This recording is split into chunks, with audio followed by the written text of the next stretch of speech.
함께 봉독할 하나님의 말씀은 신약성경 사도행전 제10장 1절에서 4절 말씀입니다. 함께 읽겠습니다. 가이사랴에 고넬료라 하는 사람이 있으니 이탈리아 부대라 하는 군대의 백부장이라. 그가 경건하여 온 지방과 더불어 하나님을 경외하며 백성을 많이 구제하고 하나님께 항상 기도하더니 하루는 제9시쯤 되어 반상 중에 밝히 보매 하나님의 사자가 들어와 이르되 고넬료야 하니 고넬료가 주목하여 보고 두려워 이르되 주여 무슨 일이니까? 천사가 이르되 내 기도와 구제가 하나님 앞에 상달되어 기억하신 바가 되었으니 아멘. 잠깐 기도하겠습니다. 아버지 하나님, 다윗이 고백한 여호와여 위대하심과 권능과 영광과 승리와 위엄이다 주께 속하였사오니 천지에 있는 것이 다 주의 것이로소이다. 여호와여 주권도 주께 속하였사오니 주는 높으사 만물의 물이십니다. 이 다윗의 고백이 우리 모든 성도들의 고백이 되게 하옵소서. 오늘 또 예배의 자리에 나온 우리 성도들을 기억하시고 우리의 예배를 받으시고 우리에게 풍성한 은혜를 베풀어 주옵소서. 지금 이 시간은 주님의 말씀을 선포하고 또한 듣고자 합니다.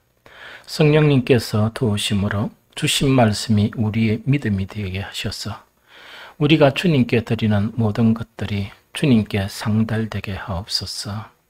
아직 우리 성도 중에 거듭나지 못한 성도들이 있다면 말씀과 성령으로 거듭나게 하사 구원받는 믿음에 들어서게 하옵소서. 믿음이 연약한 성도들을 믿음을 강하게 하셔서 말세와 같은 이 세대에서 어떤 유혹과 시험에도 흔들림 없이 주님만 붙잡고 승리하는 믿음 되게 하옵소서.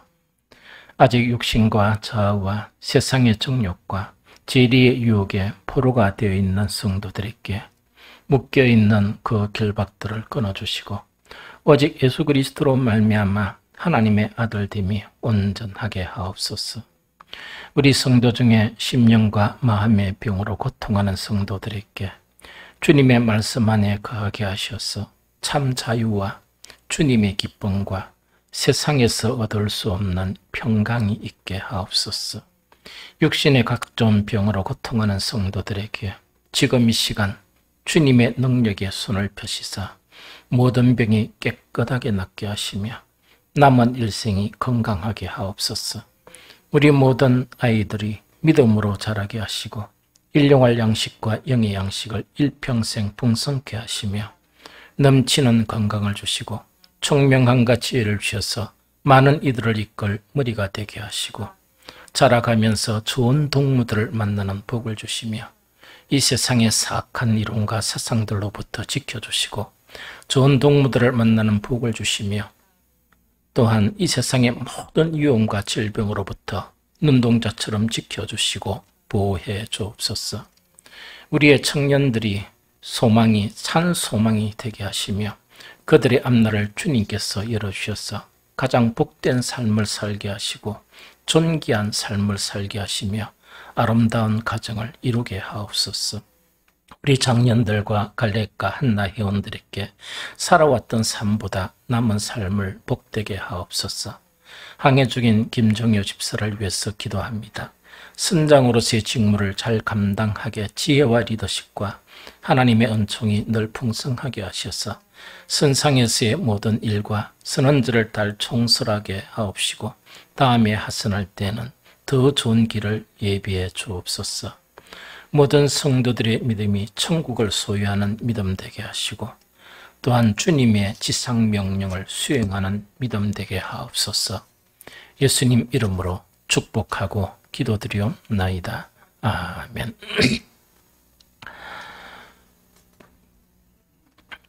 우리 사도행전 전체를 크게 나누면 이 전반부 그 다음에 이 후반부 이렇게 크게 두 가지로 나눌 수 있습니다. 이 전반부에는 어떤 내용인가 하니까 주된 내용 자체가 예루살렘과 유다, 특히 예루살렘을 중점으로 한 그 전 지역에 이 베드로의 그런 사역이 중심적으로 이렇게 잘 엮여져 있는 그런 부분입니다. 그런데 후반부에는 이 베드로의 그런 활동 자체가 이 기록이 거의 없습니다. 전혀 없다고 해도 과언이 아니죠. 그런데 후반부에는 바울을 중심으로 한 이방 선교에 대한 내용이 이 전반적으로 이렇게 있는 부분이 기록되어 있습니다. 그래서 크게 이 두 가지로 이렇게 탁 나눌 수 있거든요. 그런데 오늘 읽은 사도행전 10장 있죠. 이 사도행전 10장은 어떤 내용인가 하니까 복음 사역이 이 예루살렘 중심의 그런 복음 사역에서 이방의 이 복음 사역으로 확장되는 그 관문 전환점이 되는 것이 바로 사도행전 10장의 그런 내용입니다. 그런데 이 사도행전에서는 가장 중요한 인물이 이렇게 이 부각이 되는데 이 전혀 이 유대인도 아닌 이방인인 고넬료라는 사람입니다. 또 일반 신분도 아니고 그 신분은 군인 신분이에요.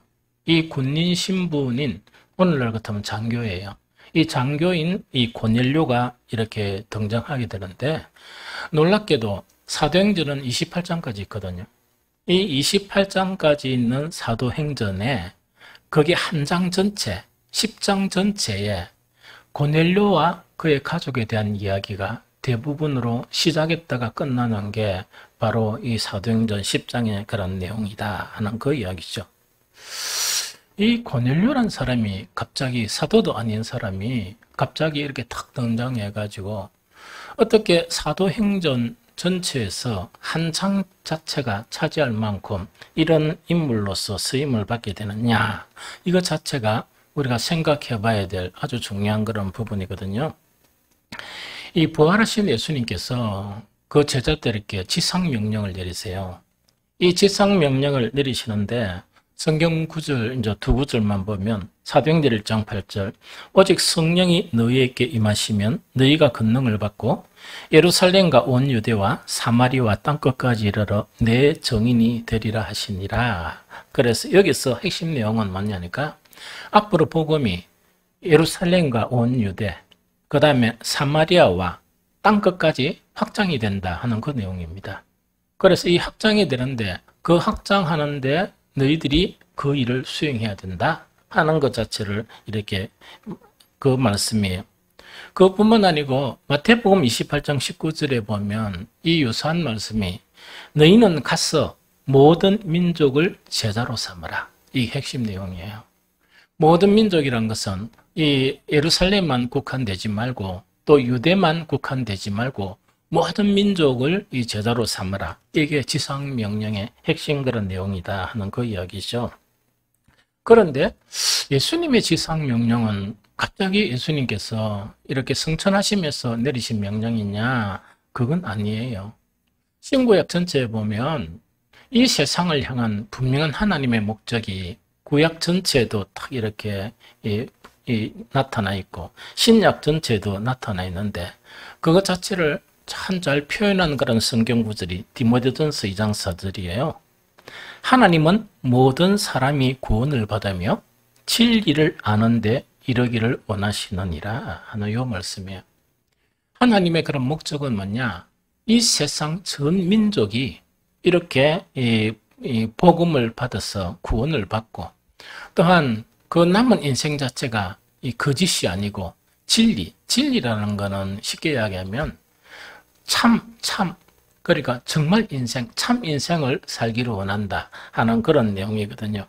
그러면 하나님의 이런 목적을 이루는데 예수님의 그런 지상명령이 이렇게 형성이 되었다 하는 그 이야기입니다. 그래서 사도행전은 뭐냐니까 28장까지가 있는데 이거는 계속되는 그런 내용인데 특히 중요한 것은 예수님의 이 지상명령이 어떻게 확장이 되어져 가는가 하는 그것을 이렇게 우리에게 보여주고 있는 아주 중요한 그런 책입니다. 그래서 사도행전은 뭐냐? 애초에 이제 복음이 전해되면서 사도들과 그 120 문도들에 의해서 정말 뭐가 일어나는가? 성령을 받게 되고 복음에 놀라운 그런 능력들이 이렇게 아주 이렇게 이 흥황되어져 가는 그런 모습 자체가 이 사도행전 전반기에 이렇게 이제 기록되어 있거든요. 그런데 거기에 머무르지 않고 하나님께서 그 예정하신 그 일, 또 하나님의 그런 목적을 이렇게 나타내기 위해서 그냥 그대로 두는 게 아니에요. 어떤 사건들을 통해서 복음이 확장되게 하는 그런 일들이 일어나요. 그래서 전체적으로 다 이야기 못하지만 이 사도들 중심으로 해가지고 예루살렘 전역에 의해서 뜨거운 그런 복음의 운동이 막 일어나다 보니까 이 사도들도 미처 예수님의 그런 이 명령, 지상명령, 복음은 땅끝까지 전해져야 된다 하는 그런 것은 아직 생각하지 못하고 정말 거기서 뜨겁게 이렇게 이 복음의 활동과 이 믿음의 그런 정진 생활을 했었습니다. 뜻하지 않게 이 심한 핍박이 일어나면서 누가 순교를 당하는가? 이 스데반 집사가 순교를 당하게 되는 거예요.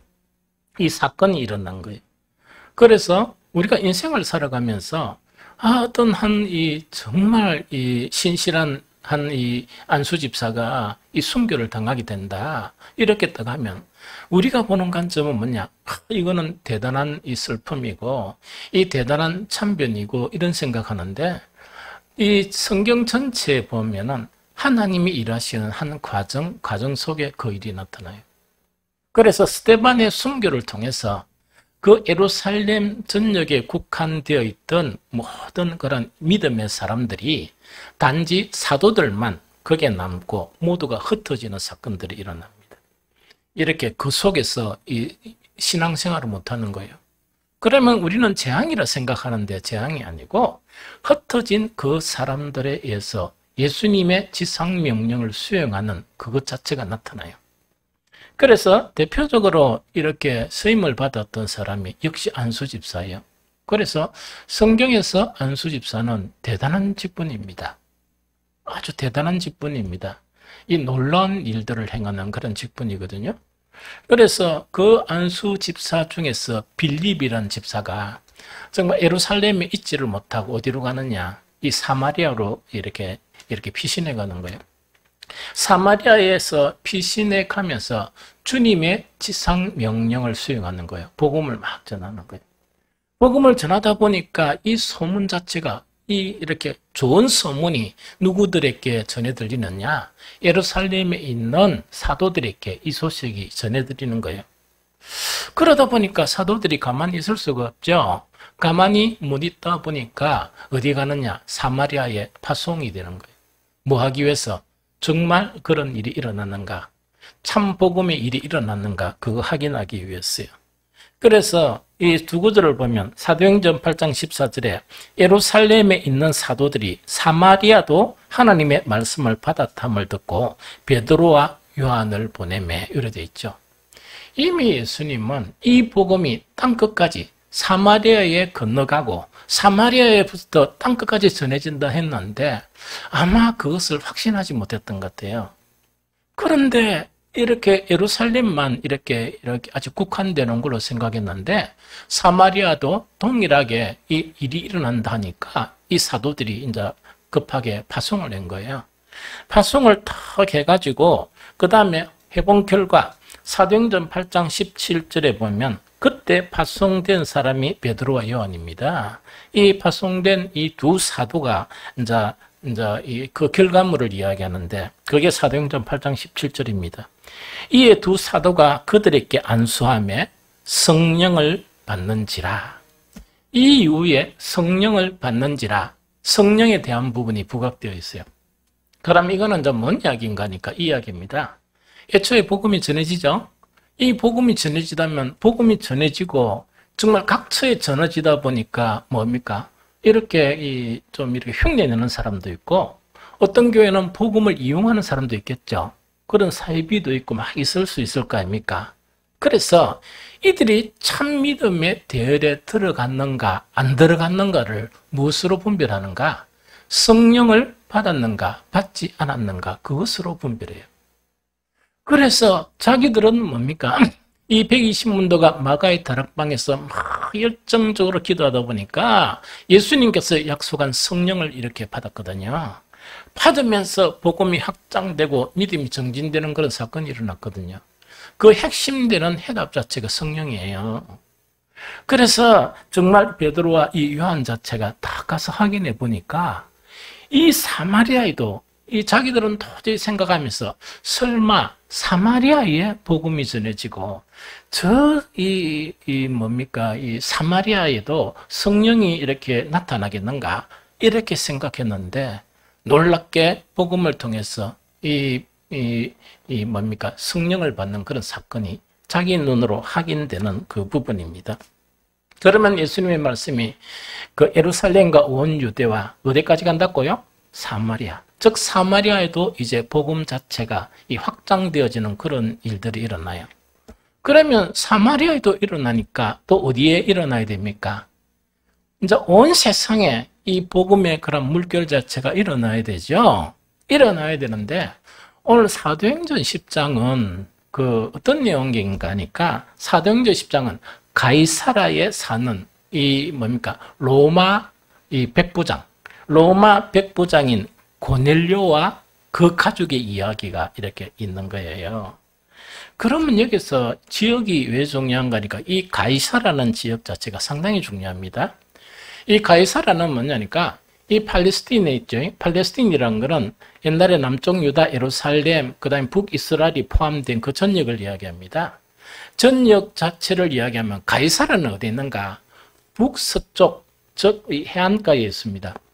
해안가에 있는 그런 도시 자체가 뭐냐? 가이사라는 도시예요. 이 당시 가이사라라는 도시 자체는 아주 중요한 도시입니다. 왜 중요한 도시냐니까 그 팔레스틴 전역 자체가 이 로마의 통치 안에 있었습니다. 로마의 통치 안에 있었으면서 이 로마 자체는 예루살렘도 아니고 딴 곳도 아니고 가이사라, 그렇게 지중해 있는 항구 도시 있죠. 그 항구 도시 요 서쪽으로 가면 뭐가 있는가 이렇게 바로 로마가 있어요. 아주 가까운 지역이거든요. 그래서 가이사라가 바로 이렇게 팔레스틴 전역을 이 전역 자체에 관리하는 행정 수도가 어디냐? 그게 가이사라예요. 그게 이제 가이사라거든요. 그래서 이 팔레스틴 이 로마 정치, 로마가 통제할 수 있는 그 행정 수도를 이야기합니다. 그러면 어떻게 되는가? 이 가이사라에 복음이 증거가 되고 복음이 확장된다는 것은 뭘 이야기하는가?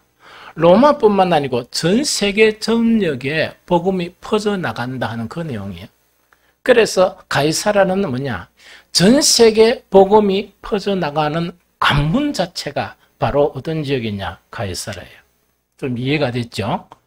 그런데 그 가이사라에는 누가 있었느냐? 이방인인, 로마인인, 특히 그 로마 군대 자체가 세계 전역을 이렇게 지배를 하는데 우리가 생각하기는 전 로마 군대가 이렇게 파병되었을 것이다. 이래 생각하면 큰 오해입니다. 안 돼요. 왜 안 돼? 그 절대로 안 되거든요. 그래서 각 역사 자체가 이 전 세계를 장악할 때는 어떻게 하는가 하니까 그 장악한 지역 지역에 군대를 소집합니다. 용병. 이 군대를 갖다가 만들어서 그 군대들로 하여금 또 지키게 하고 또한 침략 전적을 벌일 때는 그 군대 이렇게 요청을 해가 그 대군이 뭡니까? 또 한 나라를 정복하고 이랬거든요. 그건 이제 그런 일이거든요. 그런데 이 고넬료는 어떤 사람이냐? 이탈리아 부대라 일어났죠. 이탈리아 부대라는 것은 어떤 의미인가 하니까 로마인들로 구성된 로마 정예군이다는 이야기.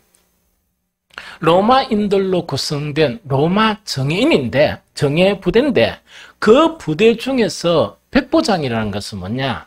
100명의 이 군사를 거느리는 장교라 하는 그 이야기. 이 무슨 말씀을 알겠습니까? 100명의 군사를 거느리는 그 장교다 하는 그런 내용이다는 이야기죠. 그런데 어떤 일이 벌어지는가 하니까 이 고넬료는 로마인이지만은 흩어진 즉 디아스포라라고 하는 흩어진 유대인, 이걸 좀 설명을 했으면 좋겠는데 시간이 안 돼요. 다음에 시간이 있으면 이게 왜 중요한가? 하나님은 복음의 전 세계 확장을 위해서 미리 예수님이 오시기 전 3세기 전부터 일을 하세요. 간단하게 일을 하시는데 알렉산더를 일으켜서 전 세계를 정복하게 합니다. 정복하게 하면서 언어를 통일시켜 버리는데 그 통일된 언어가 헬라어예요. 그래서 신약 성경이 헬라어로 되어 있는 거예요. 여러분들이 저 복음을 또 전하는데 이쪽은 여기서 일본, 한국 있고 중국 있고 이렇게 있으면 말이 다르면 복음이 전해집니까? 안 전해집니까? 안 전해지잖아. 그런데 하나님의 그런 놀라운 섭리로 이 알렉산더 이 대왕이 있죠. 이것을 세우면서 북아프리카, 그 다음에 팔레스틴, 그 다음에 소아시아, 유럽 전역에 걸쳐서 무엇을 만들었냐? 이 언어를 통일시켜버렸어요. 그 통일된 언어가 헬라어입니다. 심지어는 뭐냐니까 구약 성경 자체가 히브리어로 되어 있었는데 그 히브리어 자체가 히브리인들도 잘 몰라요. 히브리인들도 읽을 수 있는 사람들이 별로 없는 거예요. 그런데 뭐는 잘할 수 있는가? 헬라어는 읽을 수 있어요. 이런 일이 일어나죠. 그러다 보니까 알렉산더 이 대왕 자체가 이집트를 딱 정복하면서 이 알렉산더 대왕은요, 각 지역을 정복할 때마다 도시를 하나씩 건설해요. 이집트를 딱 이렇게 정복하고 난 기념으로 이집트의 그 북부, 지중해 있는 그 북쪽 있죠. 이제 상당히 북쪽이면 그게 알렉산드리아라는 도시를 세웁니다. 아주 신도시를 세우다 보니까 여기 온갖 철학자들이나 그다음에 유대인들의 그런 유대교 옛날 랍비들 있죠. 그런 사람들이 운집하게 되는 거예요. 그래서 어떤 일이 벌어지느냐? 이미 예수님이 오시기 전에 그 어려운 히브리어로 되어 있는 구약 성경 자체가 70인의 유대인 랍비들, 즉 학자들에 의해서 뭐가 만들어지느냐? 구약 성경이 헬라어로 된 성경, 그걸 70인역이라고 그래요. 그 자체가 이렇게 번역되는 그 사건이 일어나요. 그래서 여러분들은 여기서 우리가 살면서 조금씩 부딪히고 이 날에 일어나고 그걸로 가지고 이 세상 전체로 보이죠. 우리가 믿는 그 하나님, 그 위대하신 하나님은 정말 전 세계를 이렇게 주무리고 계시면서 전 우주를 짓무리고 계시면서 예수 그리스도께서 이 세상에 오게 하실 때 그냥 이렇게 예수님애가 크리스마스 이래가 그게 아니고 미리 수세기 전부터 하나님은 다 이런 일을 섭리 가운데 이렇게 예정하시고 이런 일들을 다 이루시는 거예요. 그래서 어떻게 보면 뭔가니까 하나님이 행하시는 그런 모든 일들, 그 행하시는 일들은 좋은 일도 있고 나쁜 일도 있고 이렇죠. 우리는 막 울고 막 기쁘고 승승장구 이러죠. 전체 다가 기뻐해야 될 일이에요. 전체 다가 감사해야 될 일이 뭐냐?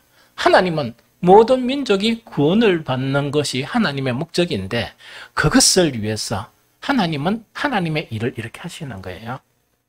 그래서 우리가 당하는 불행한 일도 곰곰이 생각해 보면 이것이 하나님의 섭리 가운데 일어나는 구원의 일이구나. 그게 깨달아져야 진짜 성도예요.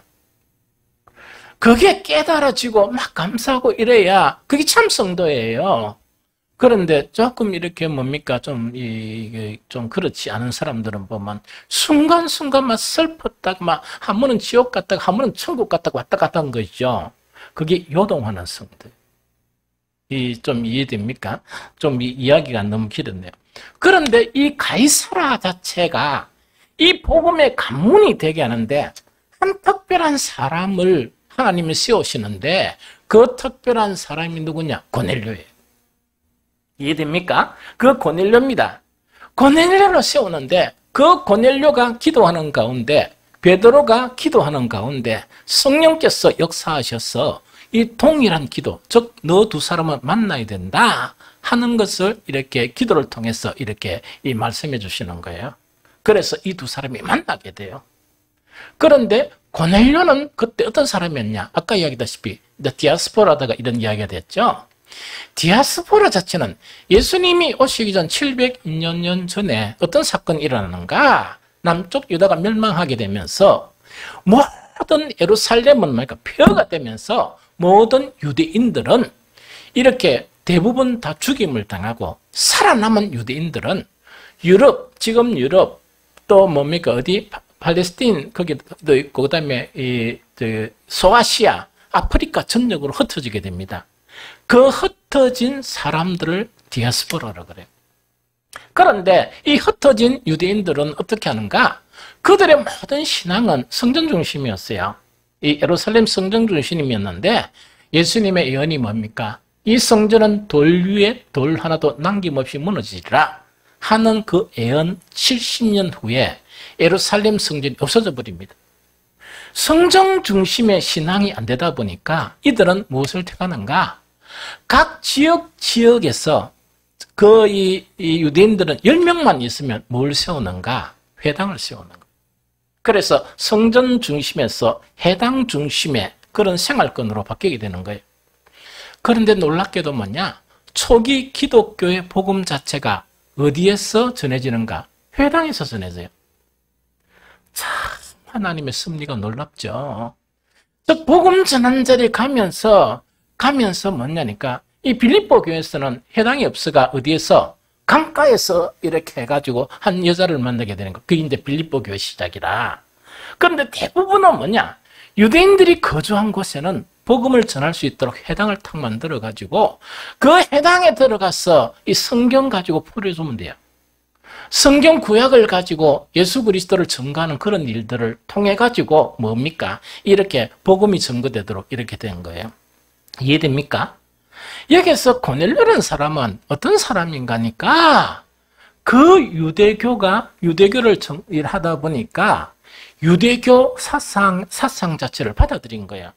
그러면서 고넬료는 누구를 알았느냐? 그 유대인들을 통해서 하나님을 알은 거예요. 하나님을 딱 알았는데 그 하나님을 알면서 이 하나님을 섬기고 하나님께 기도하고 하는 그 일을 지속했던 사람이 고넬료라 이렇게 생각하면 됩니다. 그러면 고넬료는 아직 예수 그리스도의 복음을 듣지 못했죠? 그러다 보니까 누구를 만나게 하는가? 이 고넬료와 누구를 만나게 합니까? 이 베드로를 만나게 하는 사건. 그 지역이 이 가이사라입니다. 좀 이해가 됩니까? 그래서 어쨌든간 이 베드로 자체가 이 고넬료와 고넬료 가족을 만나게 됩니다. 고넬료와 그 가족을 만나게 되는데 이 베드로가 어떤 평가를 하는가? 이런 평가를 해요. 사도행전 10장 34절 35절에 보니까 베드로가 입을 열어 말하되 내가 참으로 하나님은 사람의 외모를 보지 아니하시고 각 나라 중 하나님을 경외하며 의를 행하는 사람은 다 받으시는 줄 깨달았도다. 이 이야기입니다. 이 무슨 말이겠죠? 즉 이방인인 고넬료도 보니까 이 베드로가 깜짝 놀란 거예요. 옛날은 이방인들을 이렇게 무시했는데 실제 이 고넬료를 딱 만나보니까 하나님의 일들이 하나님의 은혜들이 유대인들에게보다 더 많이 나타나 있거든요. 그래 하면서 그 결과를 베드로가 이야기하는 게 뭐냐? 그 가이사랴에 있는 고넬료 가족을 탁 만나면서 이야기하는 결과가 사도행전 10장 44절 45절이에요. 베드로가 이 말을 할 때 이 말이란 건 앞에 말이 아니고 베드로가 고넬료와 그 가족들에게 복음을 전하니 이 이야기거든요. 복음을 딱 전하니 어떤 일이 일어났는가? 이제 연결해서 다 읽을게요. 베드로가 이 말을 할 때 성령이 말씀 듣는 모든 사람에게 내려오시니 베드로와 함께 온 할례받은 신자들이 이방인들에게도 성령 부어주심으로 말미암아 놀라니 이런 현상이 벌어진 거예요. 그러면 어떤 거냐니까 가이사랴는 이방 전역 지역 온 세상 땅끝까지 복음을 전하는 그 관문이었는데 그 관문이 어디에서 출발하는가? 고넬료와 그 가족에서 출발하는 사건이 일어나는데 무엇을 가지고 확인한다고요? 진짜 가짜는 어떻게 확인한다? 진리냐 진리가 아니냐는 성령이 임하는 것을 보고 확인을 하게 되는 거예요. 놀라운 일이 일어나죠. 그 인물 자체가 누군가 하니까 바로 고넬료다 하는 그 이야기입니다. 그러면 우리가 이제 궁금한 것은 뭐냐? 고넬료는 어떻게 해가지고 이런 놀라운 일에 쓰임을 받느냐? 이게 유대인도 아니거든요. 유대인도 아닌 사람이 한 이방 로마 군대의 이 장교, 그것도 백부장에 불과한 사람이 이 놀라운 그런 쓰임, 즉 사도행전 28장 전체에 있는데 10장 전체를요, 이 고넬료 이야기로 장식할 만큼 이렇게 놀랍게 쓰임을 받는 거예요. 오늘 본문에 그 해답들이 있는데 다시 한번 보도록 합니다. 어떻게 해서 그렇냐? 사도행전 10장 2절부터 먼저 읽어봅니다. 자, 함께 읽겠습니다. 시작. 그가 경건하여 온 지방과 더불어 하나님을 경외하며 백성을 많이 구제하고 하나님께 항상 기도하더니, 한번 읽습니다. 시작. 그가 경건하여 온 지방과 더불어 하나님을 경외하며 백성을 많이 구제하고 하나님께 항상 기도하더니. 여러분들 여기서요, 성경이 있으면 동그라미 한번 치보면 참 좋아요. 이해를 하는데, 이 사도행전 10장 2절이란 네 가지 사항을 이야기합니다. 하나는 뭡니까? 경건이고, 하나는 뭡니까? 하나님을 경외하는 것이고, 하나는 뭐죠? 백성을 그냥 구제가 아니고 많이 구제하는 것이고, 하나는 뭡니까? 항상 기도하는 이 네 가지입니다. 자, 다시 이야기할게요. 이 고넬료와 그의 가족들 자체는 성경에서 증거하는데 어떻게 증거하는가? 하나는 경건하다. 하나는 뭡니까? 하나님을 경외하는 것이다. 하나는 뭐죠? 많은 백성을 구제하고, 또 하나는 뭡니까? 항상 기도하더라 하는 그 이야기죠. 이 네 가지예요. 그런데 성경을 딱 읽어보면 좀 이상해요. 어떻게 이상하는가 하니까, 고넬료가 굿이라는 거는 지금 오늘날 같은 모세시예요. 우리나라 시간으로. 그럼 굿이라는 것은 뭐냐? 고넬료는 누구한테 배웠다? 유대인한테 배웠죠. 유대인이 기도하는 시간이 몇 시라고요? 굿이에요.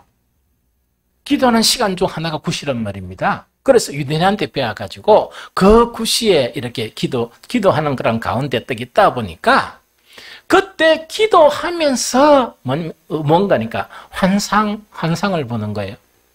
그 환상 중에 정말 그 환상 중에 뭡니까? 하나님의 사자를 만나게 되는 거예요. 그런데 이 하나님의 사자가 이 고넬료에 대해서 확인시켜 주는 게 있습니다. 그 내용 자체가 우리 읽었던 사도행전 10장 4절입니다. 10장 4절을 봅니다. 함께 읽겠습니다. 시작. 고넬료가 주목하여 보고 두려워 이르되 주여 무슨 일이니까? 천사가 이르되 내 기도와 구제가 하나님 앞에 상달되어 기억하신 바가 되었다. 한번 읽습니다. 시작. 고넬료가 주목하여 보고 두려워 이르되 주여 무슨 일이니까? 천사가 이르되 내 기도와 구제가 하나님 앞에 상달되어 기억하신 바가 되었으니, 요 이야기거든요. 아주 충격적이거든요. 아까 앞에 성경에서 평가하는 것은 뭐냐? 고넬료는 어떤 사람이었냐? 경건하고 하나님을 경외하고 그 다음에 구제하고 기도한다, 그 이야기였죠. 이 네 가지였는데 하나님의 사자가 고넬료한테 뭘 확인해 주는 거니까 두 가지. 네 기도하고 네가 구제한 그 자체가 어디에 상달되었다? 하나님 앞에까지 올라갔다는 이야기를. 하나님 앞에까지 올라가서 하나님이 네 기도하는 것과 구제하는 그것을 뭐하고 계신다? 기억하고 계신다. 놀랍죠? 놀랍죠? 이 고넬료는 능히 이방 전역에 그런 복음을 전하는 간문으로 이 쓰임을 받을 수 있는 그런 사람이죠. 고넬료의 기도와 구제가 그것이 하나님께로 올라가는 거예요. 성도들의 참 소원이, 경건한 성도들의 참 소원이 뭐냐? 내가 하는 이 기도가 하나님의 보좌 앞에 이르는 것이 참 소원이에요. 내가 드리는 이 예배 자체가 하나님이 받으시는 그 예배가 되는 것이 소원이에요. 내가 하나님을 위해서 드리는 그 하나하나가 하나님 앞에까지 상달되어서 하나님이 기억하신다 그러면 최고의 복이에요. 그것이 최고의 복입니다.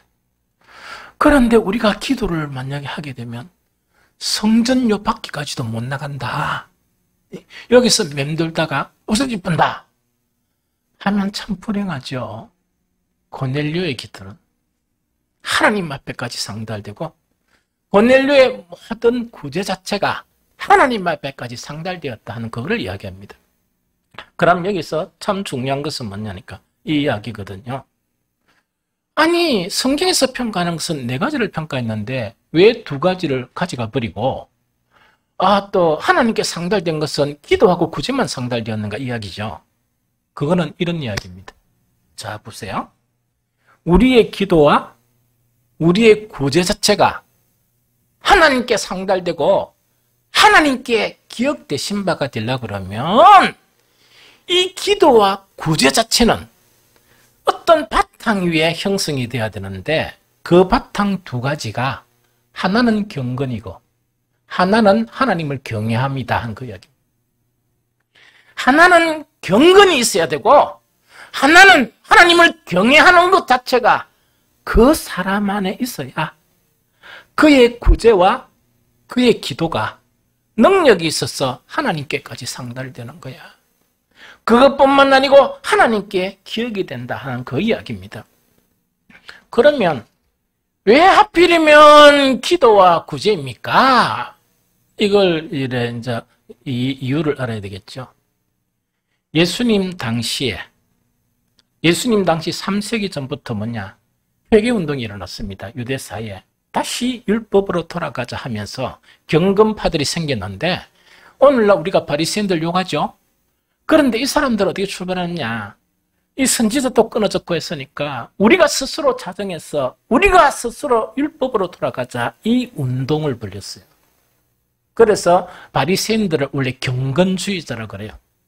그 경건주의자보다 조금 더 한 단계 높은 사람들이 SM파라 그래가지고 이 사람들 아예 세상에 살지를 않는 거예요.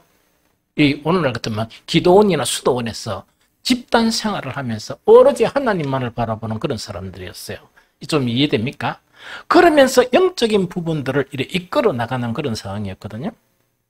그러다 보니까 그때부터 예수님, 그 다음에 초기 유대교 있죠. 이 유대교에서 하나님을 섬기고 하나님을 신앙하는데 여러 가지가 있지만 그 중에 특별히 강조한 2가지가 있는데 하나는 기도하는 것이고 하나는 구제하는 거예요. 그러면 이거는 왜 그 사람들이 그래 선택했는가? 이 내용을 알아야 돼. 우리가 신앙이라는 것은 참된 신앙이 되기 위해서 구약 성경이나 신약 성경에서 가르치는 것은 2가지 축이 잘 돼야 됩니다. 2가지 관계성 자체가 온전해야 그게 신앙이지 2가지 관계성이 아닌 거는 그거는 뭡니까? 흉내만 내는 신앙이에요. 한 가지 관계성은 뭐냐? 하나님과의 관계. 한 가지 관계성은 사람과의 관계예요. 이해됩니까? 그래서 10계명을 딱 보면 딱 분리되어 있어요. 1계명부터 4계명까지는 하나님에 대한 계명이고 5계명부터 10계명까지는 사람에 대한 계명이에요. 그럼 이렇게 신앙생활하는 사람은 엉터리예요. 아이고 나는 인간들만 싫다. 마음 어지럽다 싫다. 나는 하나님만 섬길란다. 백날 섬기봐도 참 신앙에 들어가지 못합니다. 왜? 온전한 신앙이란 것은 하나님과의 관계가 똑발라야 되고 사람과의 관계가 똑발라야 됩니다. 유대인들은 이 당시 유대인들은 왜 기도와 이 구제로 삼았을까? 기도라는 것은요 참 외로운 것이죠. 이 바쁜 세상에 그 당시도 묵고 살락하면 바빴죠. 하나님을 사랑하지 않고는 기도를 깊이 있게 할 수가 없습니다. 하나님을 사랑하지 않고는 하나님이 사랑이 되어야 그 사랑의 표현이 기도로 나타날 수 있습니다. 유대인들은 뭘까지 했느냐? 금식까지 한 거예요. 이해됩니까? 하나님이 가르친 그 사랑 있죠. 사람에 대한 사랑 있죠. 2가지 측면에서 힘든 사람을 도와주는 구제 없이 어떻게 사람을 사랑한다고 할 수 있느냐? 맞죠? 말만 뭐 사랑 이래서고 어려울 때 라면 하나 끓여주고 어려울 때 뭡니까? 밥 한 끼 안 사주고 하는 사람들이 배고프지 참아라 하고 지는 실컷 먹고 이게 사랑이 아니죠. 그래서 사람을 사랑하는 아주 중요한 그 자체가 구제로 본 거예요. 그래서 마태복음 6장에 보면 그 유대인들이 뭡니까? 경건 생활 자체가 두 가지 나타나는 게 하나는 기도고 하나는 구제였습니다. 문제는 뭔가니까 이야기다, 그죠? 마태복음 6장에서 그 바리새인들과 유대인들도 그런 근거로 가지고 기도 또한 금식까지 했습니다. 그것뿐만 아니고 구제도 했습니다. 하다 보니까 그 당시 모든 사람들이요, 바리새인들이나 유대인들의 기도나 구제 자체가 참으로 아름답다고 보지 않은 사람은 아무도 없었습니다. 그들도 뭐냐, 이 정도 이것 이상 더 할 수 있겠느냐 이래 생각하고 했겠죠. 문제는 하나님의 아들 예수 그리스도를 만난 것이 그들의 문제예요. 예수님께서 딱 보시고 그들이 그토록 자랑했던 기도와 금식, 그들이 그토록 자랑했던 그 구제가 예수님 앞에 엉망이 된 거예요. 예수님의 한 말씀이 뭐냐? 그거는 아름다운 것이 아니고 너희들이 하는 거는 외식이다. 품격을 틀어버린 거예요. 너희들의 기도와 금식, 너희들의 구제는 외식이다. 이 말은 뭡니까? 하나님께 상달되지도 않았으며 하나님께서 기억하지도 않으신다. 그 이야기입니다. 이해됩니까? 그런데 이 이방인인, 더군다나 군인인 이 고넬료 그 가족 자체는 뭐냐니까 유대인들에게 배운 그 기도와 구제 있죠. 그 구제가 어디에까지? 하나님께 상달되고 하나님이 기억하신 기도와 또 하나님께서 기억하신 구제가 되니까 하나님의 큰 뜻을 이루는데 온 천하를 두루보시는 그 하나님께서 시선이 어디에 고정되어 있다? 가이사랴에 있는 이 백부장인 고넬료에게 탁 고정이 되어가 환상으로 보여주시고 베드로한테 가서 가라. 가서 복음을 전하라. 이렇게 된 거예요. 복음을 전하니까 놀라운 성령 받은 그 증거가 나타나 버리는 거예요. 좀 이해가 되죠? 여기까지 이해가 되죠? 그러면은 자, 이제 봅니다. 이 고넬료와 유대인들은 같은 일을 했지만 같은 기도와 같은 구제를 했지만 이 고넬료는 하나님께 상달되고 하나님이 기억하신 바 되었는데 차이점이 뭐냐? 이걸 알아야죠. 그 차이점 두 가지가 이야기했죠. 한 가지는 뭐라고? 경건이었어요. 한 가지는 뭐냐? 하나님을 경외함이었어요. 자, 그러면 먼저 이거부터 이야기해야 되겠네. 유대인들은 그러면 이 경건이 없었습니까? 유대인들은 경외함이 없었습니까? 없었습니다. 없었습니다. 경외함만 보면 이야기해요. 유대인들의 하나님을 경외하면요, 하나님을 경외했다 그러면 하나님의 말씀의 본질을 바꿀 수 있습니까? 못 바꿉니까? 못 바꾸죠. 유대인들은 바꿔붙습니다. 말씀의 본질을 바꿔가지고 뭐라고? 하나님의 계명을 사람의 계명으로 만들었어요. 지금 오늘날 하나님을 믿는 사람들 중에서 하나님 말씀 바꿔치기 한 사람들 엄청 많습니다. 하나님이 두려우면 그건 못하죠. 하나님이 안 두렵기 때문에 그러죠. 그것뿐만 아니고 이제 고넬료의 이 경건이라는 거하고 경외함을 지금 이야기할 거거든요. 대체 이거는 뭐냐? 이거를 들으면 유대인은 왜 경건하지 않았고 왜 경외함이 없었는가? 그 이유를 알게 됩니다. 우리가 경건 있죠. 이 경건이나 이 경외함은 왜 잘 안 됐는가? 어려워서 잘 안 돼요. 왜 어렵냐니까 성경에 많은 덕목들이 있는데 경건과 경외함 자체를 이렇게 분별할 수 있는 사람이 많이 없습니다. 이거는요, 이해하기도 어렵고, 여러분들 그러면 이렇게 생각하면 돼요. 우리 교인들한테 묻지 말고 딴 교회 억수로 신실하게 신앙생활하는 사람에 가가 경건이 뭐고 물어보라고. 경외함이 뭐고 물어보면 애또 이러다 만단 말이야. 잘 몰라요. 그만큼 어려운 그런 영역이 이런 부분이. 두 번째, 실천하기도 어려운 것이 경건이고 또한 경외함이다 하는 그것을 또 이야기하거든요. 이게 무슨 말이지? 그러면 경건과 경외함은 사람이 평가하는 기준이겠습니까? 하나님이 평가하는 기준이겠습니까? 하나님이 평가하는 거예요. 가령 예를 들어가지고 억수로 사악한 강도가 어떤 목적이 있어가 딱 우리 빛과 소금게 샥 왔단 말이야. 다 와가지고 우리 그 권사님들이나 집사님들, 장로님들이 기도하는 모양을 이렇게 보는 거야.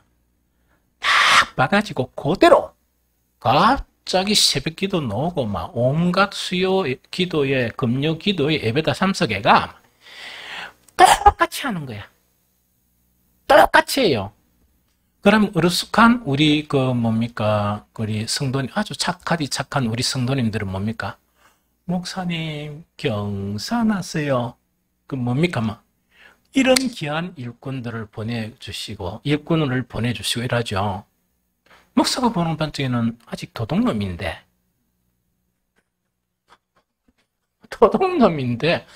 워낙 착하게 살아왔던 우리 성도들은 뭐냐? 경사입니다 이러거든요. 그 차이점이. 경건과 경외함은 사람이 보는 기준은 아닙니다. 하나님이 보시는 기준이어야 돼요. 그런다고 해서 사람이 분별 못하는 걸 할 수 있습니다. 육의 성정으로서는 분별을 못합니다. 영적인 차원에서만 경건을 알 수가 있고 경외함을 알 수 있다는 그걸 이야기입니다. 그래서 어렵다는 거예요. 그래서 어려워요. 그러면 경건이란 게 무엇인가? 참 이거는 설명하기 힘들지만 이건 좀 최소하게 이야기할게요. 지금 내가 설명하는 경건이라는 것은 이 목사가 지금 수준에서 최상의 것을 설명하는 거예요. 그걸 이해하고 들어야 됩니다. 그럼 2년 후에 다시 경건을 설명하면 제가 가진 소원은 이보다 더 완벽한 개념을 이야기했으면 좋겠다 생각이 듭니다. 경건이라는 것은 뭐냐 이야기입니다. 하나님을 모든 것 위에 둬야 돼요. 여러분들 예배나 기도나 봉사 다 하죠? 하는데 했다 안 했다 그게 문제가 아니라 유대인들은 뭐냐? 기도했나 안 했냐? 얼마나 오랫동안 했냐? 이게 문제예요. 그것 가지고 이제 경건을 기준으로 삼았는데 그게 아니고 기도나 예배나 이 모든 걸 하는데 어떤 것이 돼야 되는가 하니까 모든 것 위에 하나님을 최고로 둬야 돼요. 그래서 하나님을 모든 것 위에 두고 하나님에 대한 지식을 근거로 신실하게 하나님을 섬기고 따르는 마음 자세. 한 번 더 읽어드릴게요. 지금 현재는 뭐냐? 최 목사 참 좀 잘 해석했다 이런 생각이 들어요. 그 최고라게 지금은 그렇다 그랬죠. 앞으로는 아닐 겁니다. 아마. 지금 현재 할 수 있는 경건이라는 해석은 뭐냐? 하나님을 모든 것 위에 두고 하나님에 대한 지식을 근거로 해가지고 신실하게 하나님을 섬기고 따르는 행위가 아니고 마음 자세예요. 마음 상태. 이 자체가 바로 뭐냐? 경건이에요.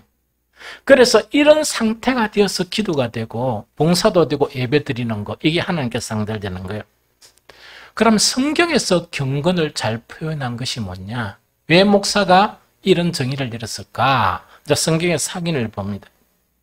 제일 첫 번째 베드로서 1장 3절 같이 읽겠습니다. 자, 빨리 읽겠습니다. 시작. 그의 신기한 능력으로 생명과 경건에 속한 모든 것을 우리에게 주셨으니 이는 자기의 영광과 덕으로서 우리를 부르신 이를 알므로 말미암음이니라 돼 있죠. 자, 여기서 1장 3절에 보면 하나님께서 신기한 능력으로 우리에게 뭘 주신다? 생명은 좀 놔둬놨고 뭘 주신다? 경건에 속한 모든 것을 우리에게 주시죠. 경건에 속하는 모든 것을 우리에게 주시는데 뭘 통해서 주신다? 자기의 영광과 덕으로서 우리를 부르신 이를 알므로 말미암아 주신다 이야기죠. 하나님과 예수님을 아는 것을 통해서 경건을 주신다 이 이야기입니다. 이거 무슨 말인지 좀 알겠습니까? 그럼 이게 무슨 말일까? 간단히 설명할게요. 언제 앞으로 찬욱이가 어떤 여성을 찬욱이는 안 되겠구나. 우리 어떤 남자와 여자가 만나는 거야. 서로 사랑해가 딱 만나는데 딱 보니까 처음에는 이 사람이 어떤 사람인지 몰랐어. 그래서 이 여성분 자체가 그 남편 이 외모가 별로 마음에 안 들고 뭐 가진 게 별로 없고 이래가 마음에 안 드는데 결혼을 했는 거야. 결혼 타기가 이 남자를 알고 알아가다 보니까 나는 정말 대단하다. 하나님께서 어떻게 이런 사람을 나에게 주시느냐 이런 식으로 계속 감탄을 하는 거야. 왜냐하니까 이 두 부부가 어떤 사람을 막 도와주려고 일하는데 나는 아내를 기준으로 합니다. 나는 도와준다고 줬는데 그 사람에게 감동도 안 주고 도와주고 난 다음에 그게 별로 안 좋아. 그런데 자기 남편은 뭐냐? 조그만한 것을 가지고 도와주더라도 그 사람을 기쁘게 할 수 있는 능력이 있는 거야. 뿐만 아니고 정말 그 사람이 감사하게 할 수 있는 능력이 있는 거야. 그것뿐만 아니고 이 두 부가 어떤 슬픔을 또 당했는데 나는 위로해 주려고 또 갔는데 그래서 골라가 이야기를 했거든요. 렌즈 보니까 더 상처를 줍는 거야. 그런데 우리 남편은 뭔가니까 가가지고 가만히 보니까 나도 위로해 주려고 했는데 남편은 턱 이렇게 이야기를 하는데 이 사람이 위로를 받고 용기를 막 얻어본 거야. 그러면 이거는 뭐냐니까 내 내 속에서는 그런 게 없었는데 남편을 알아가다 보니까 신기한 능력이 있거든요. 그러면 이 신기한 능력이 내한테 올라가려면 누구를 알아야 돼? 남편을 알아가면서 내가 그것을 얻게 되는 거예요. 하나님 앞에 드리는 모든 것 자체가 경건은 뭐냐니까 하나님을 알아야 우리는 경건의 기도를 할 수 있어요.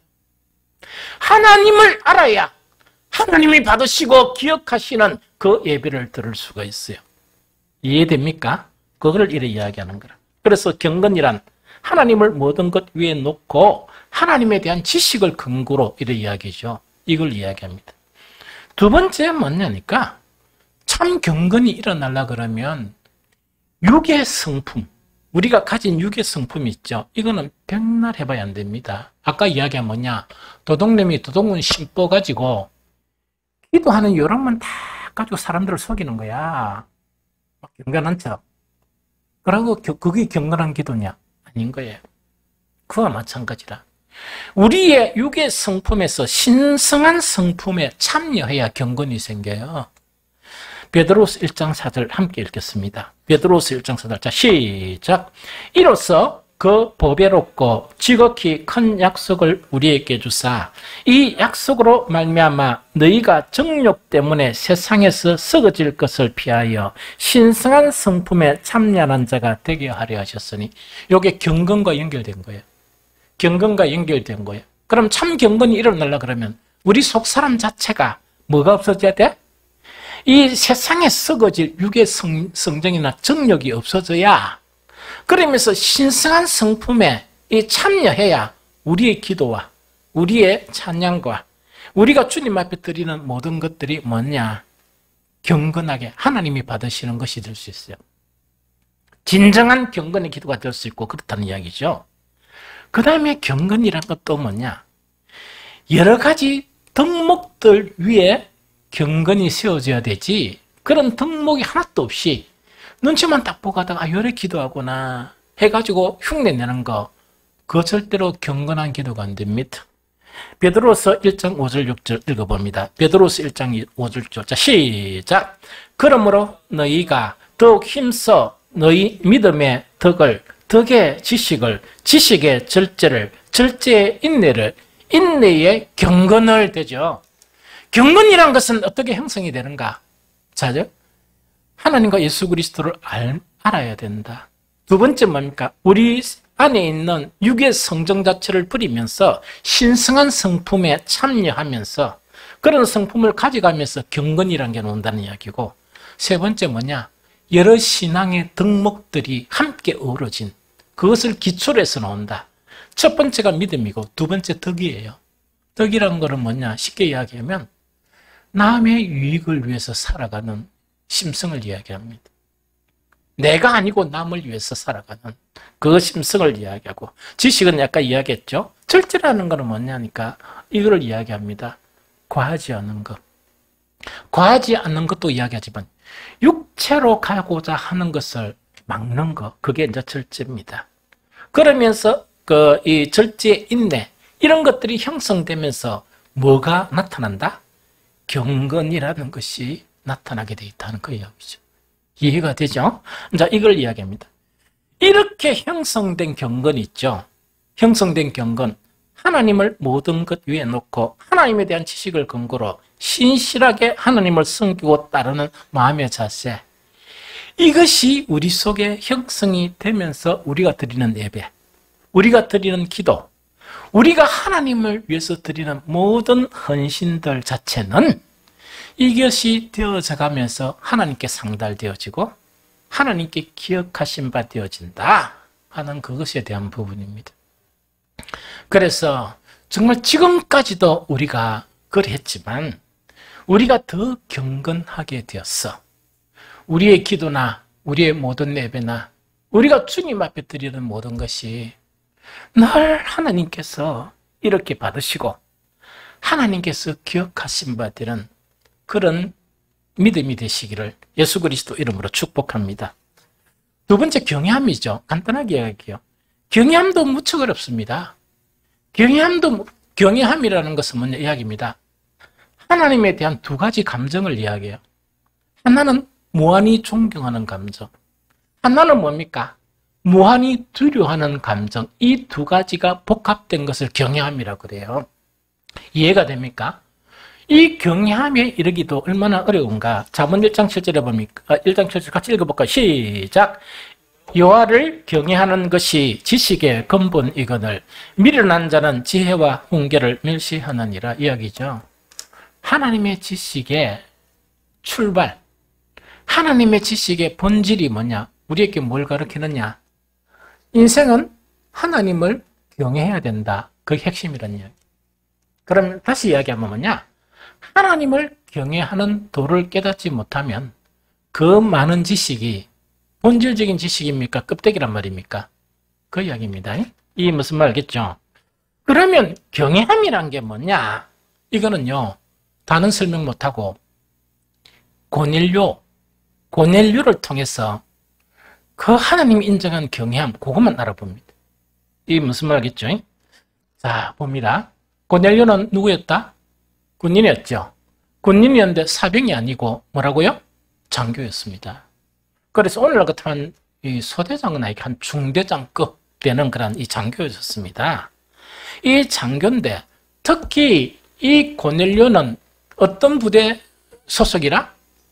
이탈리아 부대인데 세계 최강 부대예요. 세계 최강 부대라는 것은 뭐냐? 그만큼 훈련이 철저히 되어 있고 기본 개념이 철저히 되어 있는 부분이 뭐냐니까 이 로마 군대입니다. 그것도 사병이 아니고 뭐라고요? 전 세계를 장악한 이 뭡니까? 백부장입니다. 이 무슨 말이겠죠? 그런데 이 군인 있죠, 군인. 찬욱이 군대 갔다 왔지? 어른들은 찬욱이가 군대 맞나? 걱정한단 말이야. 요새 군대가 맞나? 이래 이야기한단 말이에요. 그래서 군인이라도 참 군인이 있어요. 이 참 군인이 있는데 이 참 군인 자체에서는 그 군인들에게 계명과 같은 두 가지 사항이 있습니다. 특히 장교들에게는 그렇습니다. 나도 이 아무것도 아닌 어줍잖은 이 초급 장교로 잠깐 있다가 이렇게 왔지만 뭘 교육받았냐? 그건 알아. 뭐 군인으로 못 살았지만. 그러나 참 군인들에게는 두 가지, 특히 지휘관 있죠. 자기를 지휘하는 지휘관, 뭐 사령관이면 사령관, 뭐 지휘관 있죠. 그 지휘관에 대한 이 뭡니까? 경외함 자체가 몸에 딱 배어 있습니다. 철저히 훈련시킵니다. 그러면 그 경외함 자체가 두 가지 계명과 같은 내용이 있는데 하나는 뭐냐? 요 이야기입니다. 모든 영광은 지휘관에게 철저히 가르쳐요. 나도 수없이 이렇게 지도를 받았습니다. 모든 영광은 내한테 돌리니까 누구한테? 지휘관에게. 두 번째, 그럼 이거는 우리 신앙생활로 바꾸면 뭡니까? 모든 영광은 누구에게? 지가 가지면 안 되고 누구에게? 왜? 하나님께. 이게 경외함의 한 부분이고 또 하나는 뭐냐? 군인들이 가진 두 번째는 뭐냐니까 상관의 명령에 절대 복종이라는 걸 가르쳐요. 상관의 명령에 절대 복종하는 것을 가르쳐요. 그래서 군인들에게 가장 무서운 죄가 뭐냐? 명령 불복종입니다. 전시에서는 뭐냐? 지휘관이 전시에서 지휘관은 명령 불복종에 대해서는 특권을 가지고 있어요. 이 최악의 경우 사살할 특권을 가지고 있습니다. 그래서 이 두 가지 계명 같은 부분이 딱 있습니다. 그런데 이 백부장인 고넬료 자체가 인간인 상관들에 대해서도 철저하게 뭡니까? 모든 영광은 누구에게? 그 사령관, 지휘관에게. 그 다음에 모든 영광은 지휘관에게. 또 하나는 지휘관의 명령에 대해서는 절대 복종 이렇게 되어 있습니다. 고넬료는 정말 이렇게 유대교를 통해서 누구를 발견했는가? 자기의 지휘관하고 도저히 비교가 안 되는 절대자인 하나님을 발견하는 거예요. 이해되죠? 절대권자인 하나님을 발견하는 거라. 그의 뼈 속에, 그 뼛속까지 다 이 철칙 자체가 뭐냐? 모든 영광은 하나님하고 비교될 수 없는 자기의 지휘관에게 돌리는 게 훈련이 되어 있었어요. 뿐만 아니고 지휘관의 말 한마디 한마디는 절대로 거절할 수 없이 복종하는 것이 훈련이 되어 있어요. 그런데 이 지휘관하고 비교할 수 없는 절대권자인 하나님을 딱 알다 보니까 이 두 가지가 하나님 앞에 완전체로 행하게 되겠죠. 모든 영광은 누구에게? 하나님께. 모든 하나님의 말씀 자체는 뭐라고요? 절대적인 권능이 있으므로 순종하는 거예요. 예수님 당시에 백부장은 고넬료 외에도 두 사람이 있어요. 마태복음 8장의 백부장은 뭡니까? 자기 종이 이렇게 뭡니까? 병이 났는데 길 가다가 예수님을 만난 거예요. 너 그 집에 가서 고쳐줄까 하니까 깜짝 놀라는 거야.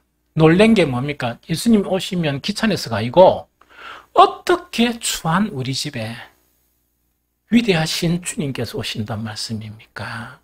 그럼 번거로움 하지 마시고 주님은 지금 이 자리에서 말씀하십시오. 말씀하시면 그대로 이루어집니다. 그 신앙이라. 왜? 나도 백부장인데 내 밑에 있는 병사들에게 말하면 그대로 움직입니다. 나는 백부장이 지나지 않지만 주님은 위대하신 하나님, 절대 권능자이신 하나님의 아들이시니까 말씀으로 다 이루어집니다. 이것이 군인에게서 나타난 정신이에요. 이해됩니까? 이걸 이야기합니다. 유대인들 비교해서 설명할까요? 유대인들의 기도와 심지어 그 소중한 기도와 금식까지 위선이란 것은 뭐냐? 이들의 삶의 모든 부분에 모든 영광을 하나님께 돌려야 그게 경외함인데 하나님의 영광을 도둑질한 거예요. 자기에게 영광을 돌리는 거예요. 사람 눈치 보면서 또 사람에게 인정함을 받으려고 해서 기도나 금식을 하게 되고 사람들이 많은 곳에서 오랫동안 이렇게 기도하고 하는 거 있죠. 그런 게 몸에 배했던 사람이에요. 말은 경외라고 이야기했지만 경외가 없고 말은 경건이라고 이야기했지만 경건이 없었던 사람이라. 하나님의 말씀에 절대 복종해야 돼야 되는데 이들은 뭐냐니까 자기들의 편의를 위해서 말씀을 왜곡시킨 거예요. 어떻게 이들이 하나님을 경외한다고 이야기할 수 있습니까? 그래서 고넬료는 뭐냐? 그 당시에 기도와 그 당시의 구제 자체가 하나님께 상달되고 하나님께 기억하신 바 되는 것이 뭐가 밑바탕이었느냐? 하나는 경건이 밑바탕, 받침이었고 하나는 하나님을 경외하는 것이 받침이어서 그러다 보니까 기도와 이렇게 이 구제 자체가 하나님께 상달되고 하나님께 기억하신 바 된 그것이 된 거예요. 저는 우리 성도들이 자랑스럽습니다. 이런 상황 속에서도 기도하고 이런 상황 속에서 최선을 다해서 하나님을 섬기는 그것이 너무 자랑스러워요. 그런데 여기서 한 단계 더 앞으로 나아가야 됩니다. 그게 뭐냐? 여러분들이 주님을 위해서 드리는 예배나 기도나 여러 가지 헌신들 자체가 참 경건, 오늘 말씀을 나눈 참 하나님을 경외함이 있죠. 이것 안에 들어지게 되면 어떤 일이 일어나는가? 하나님이 그때마다 받으세요. 하나님이 그때마다 받으시고 하나님께 상달되어지면 내 느낌에 의해서 하나님이 받으셨다는 느낌이 들고 하늘로부터는 이 세상에 없는 신비한 은총들이 내 영혼을 감쌉니다. 기쁨에 젖게 만들어요. 예배를 통해서 기쁨이 회복되고 예배를 통해서 은혜가 회복되고 예배를 통해서 신비한 능력과 힘 자체가 나에게 공급이 되는 거예요. 그런 복된 저와 여러분들이 되시기를 예수 그리스도 이름으로 축복합니다.